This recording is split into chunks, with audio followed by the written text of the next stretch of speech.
കൃപാശ്രമവുമായി ബന്ധപ്പെട്ട് ഒന്ന് രണ്ട് പേര് യൂട്യൂബിൽ ചോദിച്ച ഒന്ന് രണ്ട് ക്വസ്റ്റ്യൻസിൻ്റെ ആൻസർ പറയാൻ വേണ്ടിയിട്ടാണ് ജസ്റ്റ് ഞാനിപ്പം വന്നത്. സോ ഒന്നാമത്തെ ഒരു ക്വസ്റ്റ്യൻ ഭയങ്കര ഇമ്പോർട്ടൻ്റ് ആയിട്ടുള്ള ഒരു ക്വസ്റ്റ്യനാണ്. അതുപോലെ തന്നെ എല്ലാവരും ചോദിച്ചൊരു ക്വസ്റ്റ്യനാണ്. ആക്ച്വലി നമുക്ക് ഫാദറിനെ അല്ലെങ്കിൽ കൃപാസനത്തിലെ ഫാദറിനെ നമുക്ക് നേരിട്ട് കാണാൻ സാധിക്കുമോ എന്നായിരുന്നു ചോദിച്ചത്. സോ അതിനെക്കുറിച്ച് എനിക്ക് വലിയൊരു ഐഡിയ ഇല്ല സത്യം പറഞ്ഞു കഴിഞ്ഞിട്ടുണ്ടെങ്കിൽ. കാരണം ഞാൻ രണ്ട് ഉടമ്പടിയിൽ ഇരുന്നിട്ടുണ്ട്.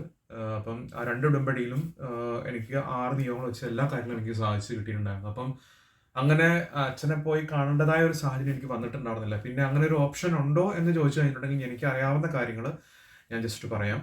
സോ നമ്മൾക്ക് കൃപാസനത്തിലൂടെ ഉടമ്പടിയിലായിരിക്കുമ്പോൾ ഇപ്പം നമ്മൾ 90 ഡേയ്സ് ഉടമ്പടി എടുക്കുന്നുണ്ടല്ലോ. അപ്പോൾ ഉടമ്പടിയിൽ നമ്മൾ വെച്ചിരിക്കുന്ന നിയോഗങ്ങൾ ഏതെങ്കിലും രീതിയിൽ നമ്മൾക്ക് ഒരു നിയോഗങ്ങളും സാധിച്ചു കിട്ടാത്ത ഒരവസ്ഥയിൽ നമ്മൾക്ക് ഉടമ്പടി എന്തെങ്കിലും മാറ്റം വരുത്തണോ, അല്ലെങ്കിൽ ഉടമ്പടിയിൽ എന്തെങ്കിലും നമ്മൾ പാലിച്ചു വന്ന ഉടമ്പടിയിലേക്ക് എന്തെങ്കിലും തെറ്റുണ്ടോ, അല്ലെങ്കിൽ എന്തെങ്കിലും രീതികൾക്ക് മാറ്റം വരുത്തണോ എന്നറിയാൻ വേണ്ടിയിട്ട് നമുക്ക് ഉറപ്പായിട്ടും അച്ഛനെ പോയി കണ്ട് കാര്യങ്ങൾ സംസാരിക്കണമെന്നാണ് ഞാൻ അന്നത്തെ ക്ലാസ്സുകളും അസോസിയേറ്റഡ് ആയിട്ട് വന്ന കുറേ ടോക്സുകളും എനിക്ക് മനസ്സിലാക്കി തന്നൊരു കാര്യം.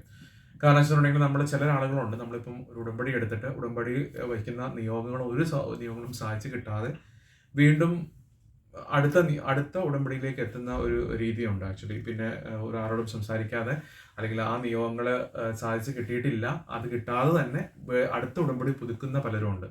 അപ്പം ഞങ്ങൾ അന്നത്തെ ക്ലാസ് കഴിഞ്ഞ് രണ്ടാമത്തെ ഉടമ്പടിയിൽ എന്തോ ഒരു ആവശ്യത്തിനോടെ ചേരുന്ന സമയത്ത് ഞാൻ കേട്ട ഒരു ടോക്കാണ് ഇത് ആക്ച്വലി. അങ്ങനെ എന്തെങ്കിലും നമ്മളൊരു ഉടമ്പടി വെച്ചിട്ട് ആ ഉടമ്പടിയിൽ കാര്യങ്ങൾ സാധിച്ച് കിട്ടിയിട്ടില്ല, ഒന്നും സാധിച്ചു കിട്ടാതെ ആ 90 ഡേയ്സ് വരെ നമ്മൾ ഉടമ്പടി എടുത്ത് ചെയ്ത് തീർന്നു എന്ന് പറഞ്ഞിട്ട് അങ്ങനെ വരുന്നൊരവസ്ഥയിൽ നമുക്ക് ഓഫ് കോഴ്സ് നമുക്ക് പോയിട്ട് വേണ്ടപ്പെട്ടവരെ മീറ്റ് ചെയ്തുകൊണ്ട് നമുക്ക് അച്ഛനെ കോണ്ടാക്ട് ചെയ്യാം എന്നാണ് പറഞ്ഞത്.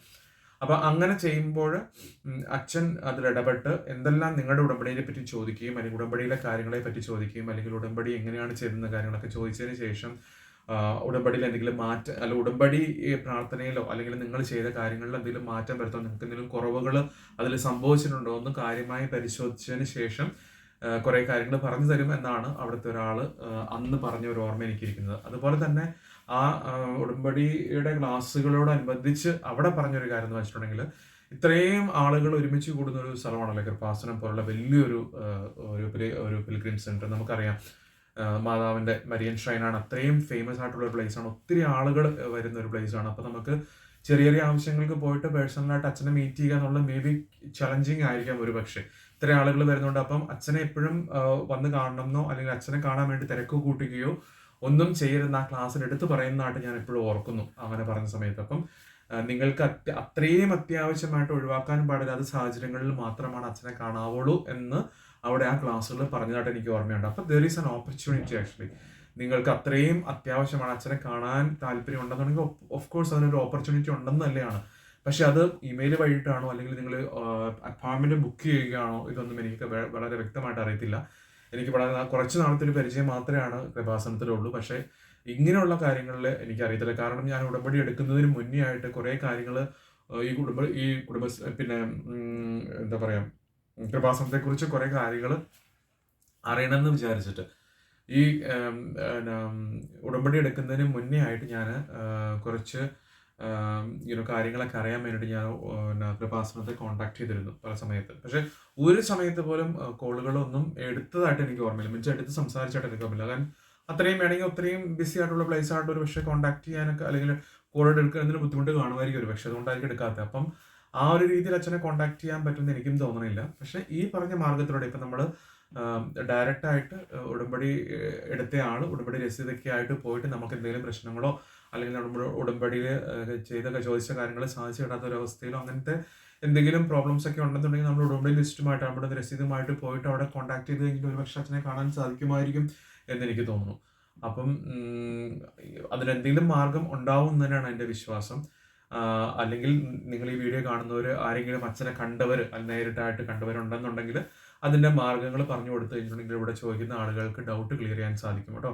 അപ്പം ഒത്തിരി പേര് ഒത്തിരി ലോകത്തിലെ നാനാഭാഗങ്ങളിൽ നിന്ന് നമ്മൾ കൃപാസനത്തിൽ പോയി പ്രാർത്ഥിക്കുന്നവരുണ്ടെങ്കിൽ അച്ഛനെ കണ്ടിട്ടുണ്ടെങ്കിൽ അങ്ങനെ പോയി സാഹചര്യം ഉണ്ടെന്നുണ്ടെങ്കിൽ അറിയാൻ പറ്റും. സോ അപ്പോൾ അങ്ങനെ ആരെങ്കിലും ഉണ്ടെന്നുണ്ടെങ്കിൽ വളരെ വ്യക്തമായിട്ടൊരു മെസ്സേജ് എങ്ങനെയാണ് ചെയ്യേണ്ടത് അല്ലെങ്കിൽ എങ്ങനെയാണ് പോയി കാണേണ്ടത് എന്നുള്ള കാര്യം ജസ്റ്റ് ഒന്ന് പറഞ്ഞു കൊടുക്കുന്നത് വളരെ നല്ലതായിരിക്കും.